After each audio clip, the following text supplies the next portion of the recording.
Bismillahirrahmanirrahim. Assalamu alaikum students. Welcome to the course of Database Management System. Students database management system के आज के इस lecture के अंदर हम जो टॉपिक डिस्कस करेंगे वो है data independence. So let's start our lecture. तो टॉपिक को स्टार्ट करने से पहले हम कुछ कल वाला टॉपिक रिवाइज कर लेते हैं, क्योंकि आज वाला जो हमारा टॉपिक है वो कल वाले टॉपिक से रिलेट करता है। तो कल वाले टॉपिक के अंदर हमने बेसिकली पढ़ा था 3 लेवल स्कीमा। तो 3 लेवल स्कीमा में क्या होता है कि 3 तरह के स्कीमाज होते हैं, यानी कि पहला एक्सटर्नल स्कीमा और देन कंसेप्चुअल स्कीमा और फिजिकल स्कीमा। तो एक्सटर्नल स्कीमा के बारे में हमने ये देखा था कि ऐसा स्कीमा जो कि यूज़र लेवल पे होता है।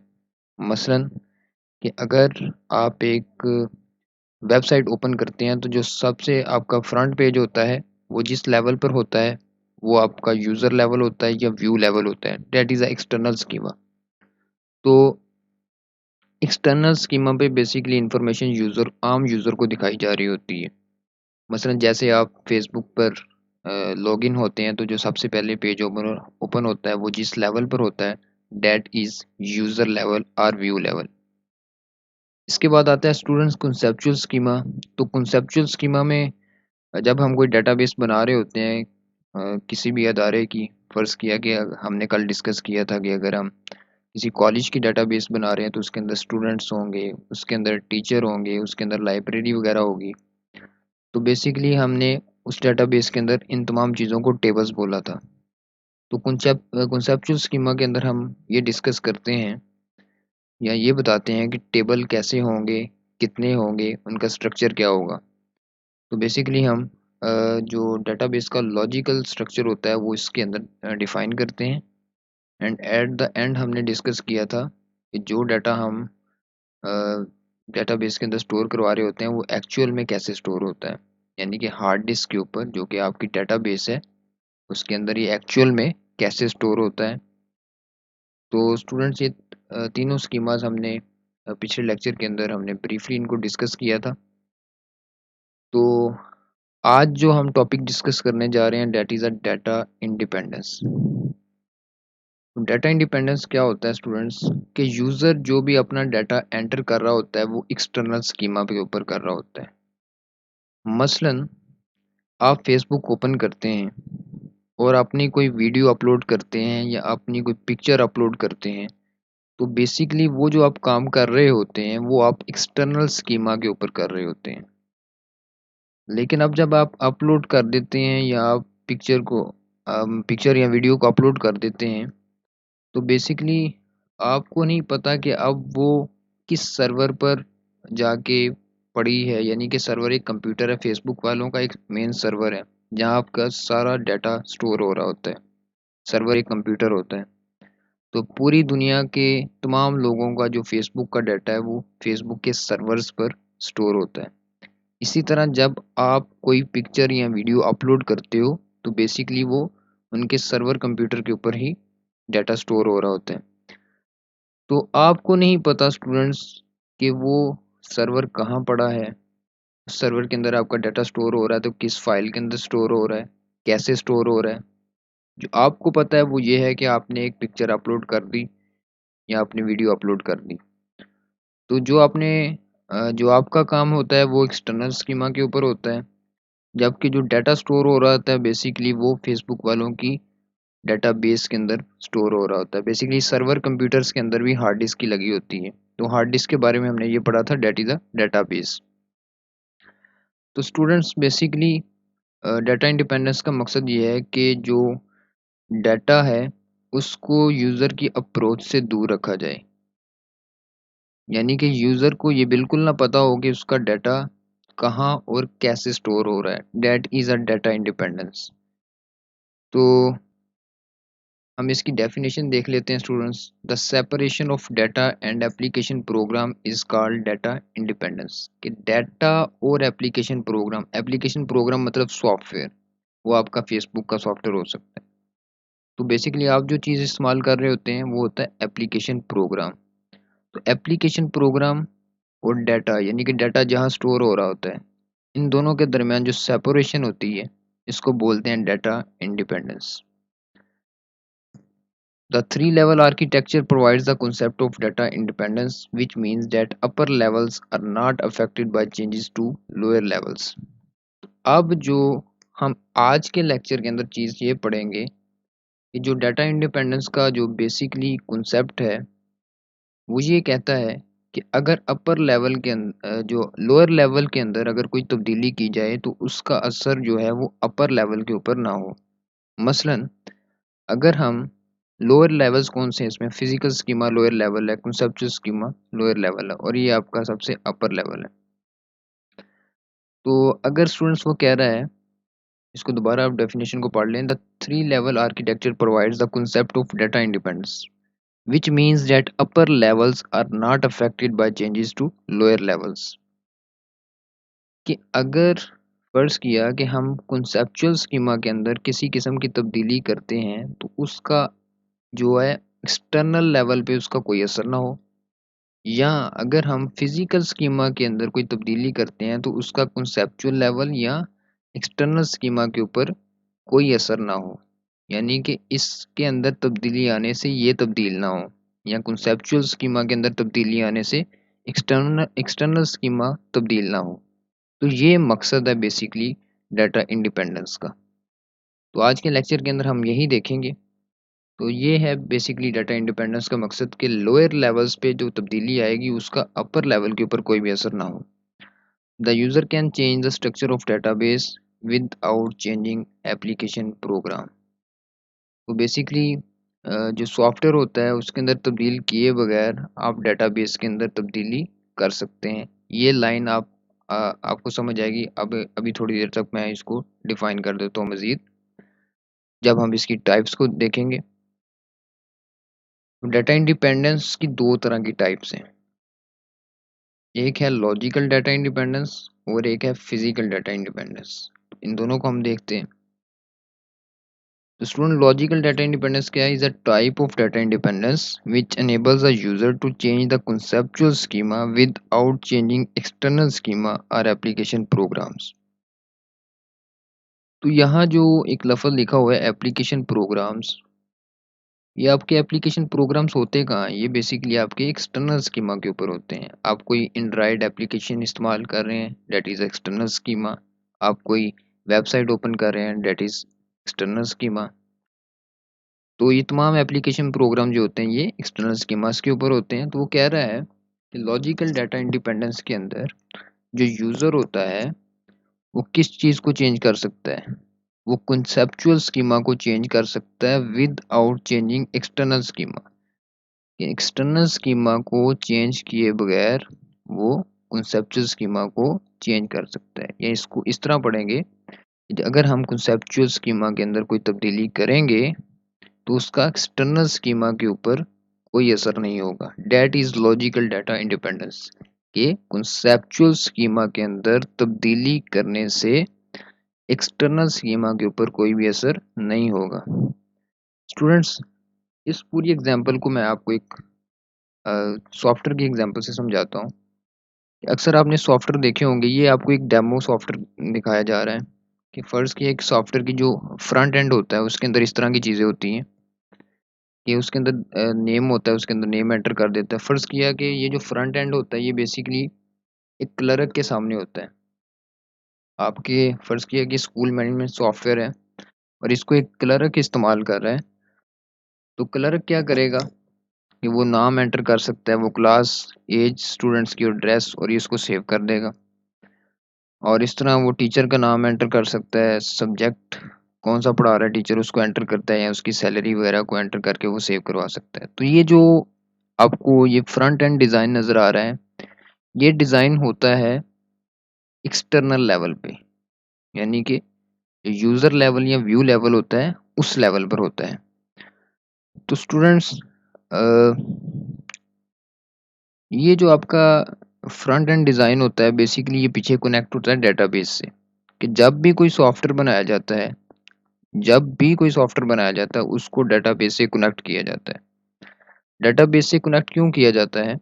इसलिए कि ये तो हमने फ्रंट एंड डिज़ाइन कर लिया, लेकिन जब नाम एंटर करेंगे तो अगर डेटाबेस के साथ इस सॉफ्टवेयर को कनेक्ट नहीं किया हुआ तो डाटा कहाँ सेव होगा। इसलिए जब भी कोई सॉफ्टवेयर बनाया जाता है उसको डेटाबेस के साथ कनेक्ट किया जाता है। मसलन कि अगर हम उस इस सॉफ्टवेयर को इस डेटाबेस के साथ एक्सेस कर लें, सॉरी, कनेक्ट कर लें, तो यहाँ क्या लिखा हुआ है, roll number, student name, class, age. तो यहाँ जो भी डाटा हम पुट करेंगे वो यहाँ आके स्टोर हो जाएगा और डीबीएमएस के ज़रिए फिर वो हार्ड डिस्क के ऊपर भी स्टोर हो जाएगा। तो ये जो आपको ये वाला लेवल नज़र आ रहा है जिसके अंदर टेबल्स बने हुए हैं, that is a conceptual level. अब स्टूडेंट्स हम इधर लॉजिकल डाटा इंडिपेंडेंस को समझेंगे। इसको ज़रा आपने गौर से सुनना है कि फ़र्ज़ किया कि यहाँ मैं, मेरे पास रोल नंबर, स्टूडेंट नेम है, क्लास है, एज है। तो अगर यहाँ मैं किसी एट्रीब्यूट का इजाफ़ा करता हूँ, मसलन कि अगर मैं चाहता हूँ कि यहाँ स्टूडेंट की फ़ीस का एक एट्रीब्यूट लगा दूँ। ये जो आपको ऊपर नज़र आ रहे हैं, roll number, student name, class, age, data attributes of students. इनको एट्रीब्यूट्स बोलते हैं, स्टूडेंट्स के एट्रीब्यूट्स। और स्टूडेंट बेसिकली क्या है, वो एक एंटिटी है। ये जो मैं लफ्ज़ बोल रहा हूँ इसको आपने याद रखना है कि स्टूडेंट क्या है, एक एंटिटी है। और roll number, student name, class, age, ये इसके एट्रीब्यूट्स हैं। और इस तरह टीचर भी एक एंटिटी होती है और आपके कॉलेज के अंदर और बहुत सारी एंटिटीज़ हो सकती हैं और हर एंटिटी का अपने एट्रीब्यूट होंगे। तो यहाँ रोल नंबर है स्टूडेंट का एक एट्रीब्यूट, स्टूडेंट नेम है, क्लास है, एज है। तो यहाँ फ़र्ज़ किया कि मैं कोई फ़ी का एक मज़ीद एट्रीब्यूट यहाँ ऐड करना चाहता हूँ, तो मैं इस डेटाबेस के अंदर फ़ी का एट्रीब्यूट ऐड कर देता हूँ। मसलन मिसाल के तौर पे यहाँ, तो अगर मैं यहाँ फ़ी का एट्रीब्यूट ऐड करता हूँ स्टूडेंट्स, तो इसको ऐड करने से हमारे इस सॉफ्टवेयर के ऊपर कोई भी तब्दीली नहीं आएगी। यानी कि बेसिकली ये सॉफ्टवेयर जो है हमारा, वो डेटाबेस से तो कनेक्ट है, लेकिन यहाँ हमने जो तब्दीली की है, मतलब कि यहाँ मैं एक नया एट्रीब्यूट ऐड कर देता हूँ किसी भी किस्म का, कोई भी आप 2-3 एट्रीब्यूट ऐड कर दें या जितने चाहें आप ऐड कर दें। तो जो भी चेंजिंग आप यहाँ करेंगे कॉन्सेप्चुअल लेवल पे, कॉन्सेप्चुअल लेवल क्या होता है, हमने ये आगे पढ़ा था कि जिसके अंदर ये टेबल्स होते हैं और टेबल्स में बताए जाते हैं कि कितने टेबल होंगे। यहाँ 3 टेबल हैं और उनके अंदर स्ट्रक्चर कैसा होगा। ये तमाम चीज़ें बेसिकली कॉन्सेप्चुअल लेवल पे बताई जाती हैं।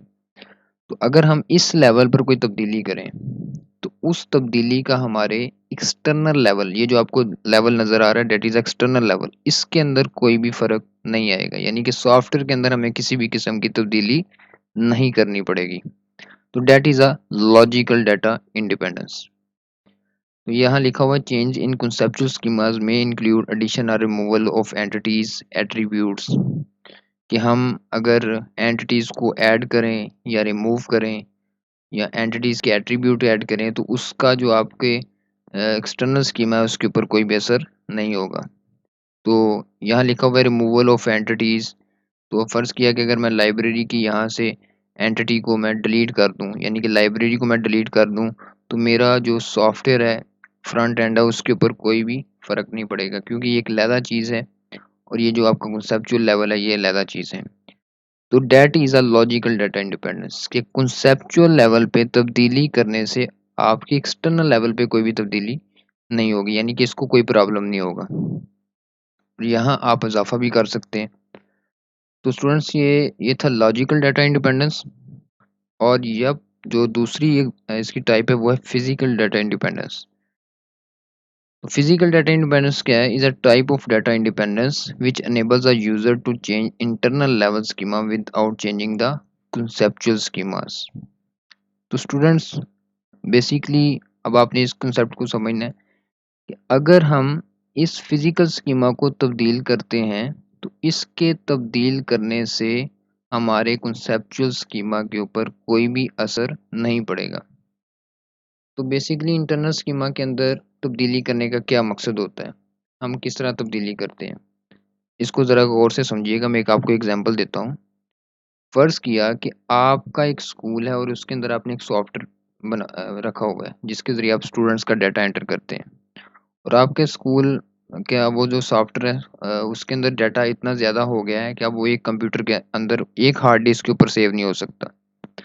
तो आपने क्या किया कि आप बाज़ार से एक और हार्ड डिस्क लाए और उसको आपने कंप्यूटर के साथ अटैच किया, तो अपना जो डाटा था उसके ऊपर शिफ्ट कर दिया, ताकि मज़ीद डाटा को उसके अंदर सेव किया जा सके।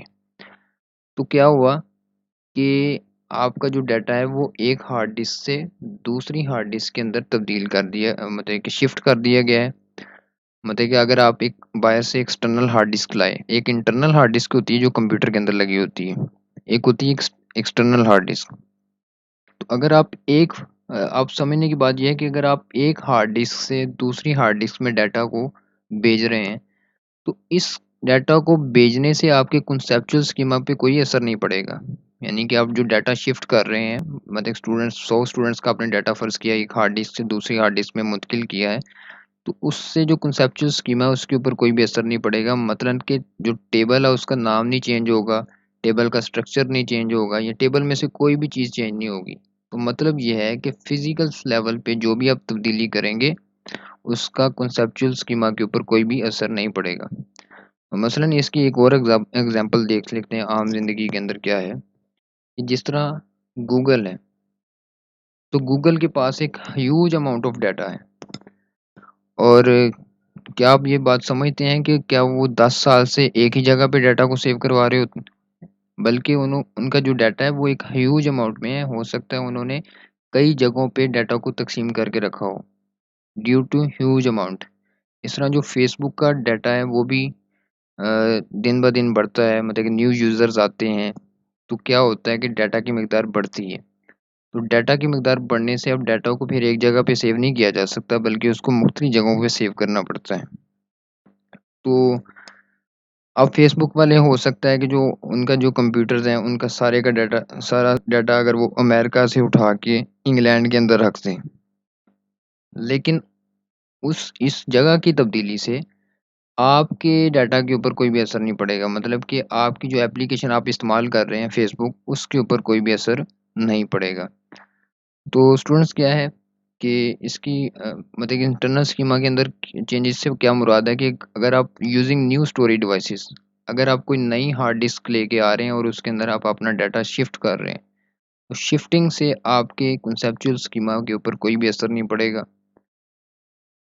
और इसके अलावा अगर आप मुख्तलिफ डाटा स्ट्रक्चर्स इस्तेमाल कर रहे हो, मसलन डाटा स्ट्रक्चर्स क्या होते हैं कि लिंक लिस्ट, अरेज, टैग, अगर आप इनका इस्तेमाल कर रहे हैं, फ़र्ज़ किया कि अगर आप पहले लिंक लिस्ट का इस्तेमाल कर रहे थे अपने डेटाबेस के अंदर, तो अगर आपने लिंक लिस्ट को ख़त्म करके अरेज़ का इस्तेमाल करना शुरू कर दिए, या अरेज़ को ख़त्म करके आपने स्टैक का इस्तेमाल करना शुरू कर दिए, तो ये जो डाटा स्ट्रक्चर की चेंजिंग है, इससे भी आपके कॉन्सेप्चुअल स्कीमा के ऊपर कोई असर नहीं पड़ेगा। यानी कि कॉन्सेप्चुअल स्कीमा बार-बार यही बताया जा रहा है कि जो टेबल के नाम होते हैं या उनका जो स्ट्रक्चर है, उनके अंदर जो डाटा पड़ा हुआ है, उसका जो स्ट्रक्चर है जैसे कि student, roll number, name, address वगैरह से सारा कुछ, वो तब्दील नहीं होगा। वो उसको कोई भी उसके ऊपर असर-अंदाज़ नहीं होगी कोई भी तब्दीली। और इंडेक्सेस, अगर इसकी जो तीसरी उन्होंने रीज़न बताई है वो ये है कि अगर इंडेक्सेस को मॉडिफ़ाई कर दिया जाए, तो स्टूडेंट्स ये इंडेक्सेस हम डेटाबेस के अंदर पढ़ेंगे, लेकिन ये हम बाद में आने वाला टॉपिक है। तो इंडेक्सेस इसलिए बनाए जाते हैं ताकि डेटाबेस के अंदर फ़ास्ट सर्च की जाए। इंडेक्सेस की अगर आप सिंपल एग्ज़ाम्पल समझना चाहते हैं, तो वो आपकी एक बुक है, और बुक के बाहर बहुत सारे चैप्टर्स होते हैं। तो एक्चुअली हर चैप्टर को अगर उनके ना इंडेक्स बना लिए जाते हैं। यानी कि बता दिया जाता है कि चैप्टर नंबर 1 पेज नंबर 19 पर है, चैप्टर नंबर 2 जो स्टार्ट हो रहा है वो पेज नंबर 27 से स्टार्ट हो रहा है, या चैप्टर नंबर 3 जो है वो पेज नंबर 37 से स्टार्ट हो रहा है। तो इस तरह आपको पेज डायरेक्टली पता लग जाते हैं। तो इस तरह इंडेक्स की मदद से क्या होता है कि आप डेटाबेस के अंदर डायरेक्टली डाटा को एक्सेस कर सकते हैं, यानी कि फास्ट सर्च कर सकते हैं। खैर, यहाँ जो चीज़ है वो ये है कि अगर आप इंडेक्सेस के अंदर कोई तब्दीली करें, तो उसका भी कॉन्सेप्चुअल स्कीमा के ऊपर कोई असर नहीं पड़ता। तो आज के लेक्चर के अंदर ये 2 टाइप्स थी जो मेजर हमने डिस्कस करनी थी। तो फिज़िकल डाटा इंडिपेंडेंस के अंदर जो खुलासा ये है कि अगर आप फिज़िकल स्कीमा को चेंज करते हैं, तो आपके कॉन्सेप्चुअल स्कीमा के ऊपर कोई असर नहीं पड़ेगा। और इस तरह लॉजिकल डाटा इंडिपेंडेंस के अंदर क्या था कि आपकी जो कॉन्सेप्चुअल स्कीमा है, अगर उसके अंदर कोई तब्दीली की जाए, तो उसका आपकी एक्सटर्नल स्कीमा के ऊपर कोई असर नहीं होगा। तो जैसे इस लॉजिकल डाटा इंडिपेंडेंस की मैं यहाँ एक और सिंपल सी एग्जांपल देना चाहता हूँ कि जितना भी आपका फेसबुक के ऊपर डाटा पड़ा होता है बेसिकली वो फेसबुक की जो डाटाबेस होती है उसके अंदर टेबल्स की फॉर्म में पड़ा होता है। लेकिन आपको नहीं पता कि वो टेबल्स किस तरह हैं, वो उनके अंदर डाटा कैसा पड़ा हुआ है। बस आप क्या कर रहे होते हैं कि आप डाटा को एंटर कर रहे होते हैं। तो फ़र्ज़ किया कि फेसबुक वाले उन टेबल्स के अंदर कोई तब्दीली करें और करते भी हैं। तो उस तब्दीली से आपके जो एक्सटर्नल स्कीमा होता है यानी कि आपका जो एप्लीकेशन होती है उसके ऊपर कोई असर नहीं पड़ता। यानी कि कभी ऐसा हुआ है कि अगर फ़र्ज़ किया कि फ़ेसबुक ने कॉन्सेप्चुअल स्कीमा के अंदर तब्दीली करनी हो तो आपकी एप्लीकेशन बंद हो गई हो, ऐसा कभी नहीं हुआ। आपकी एप्लीकेशन बिल्कुल काम करती रहती है बल्कि न्यू फीचर्स आते रहते हैं। तो जो कॉन्सेप्चुअल स्कीमा होता है उसके अंदर नई तब्दीलियाँ की जाती रहती हैं फ़ेसबुक की तरफ से। तो बस ये है कि लॉजिकल डाटा इंडिपेंडेंस ये है कि कॉन्सेप्चुअल स्कीमा के अंदर तब्दीली करने से आपकी एक्सटर्नल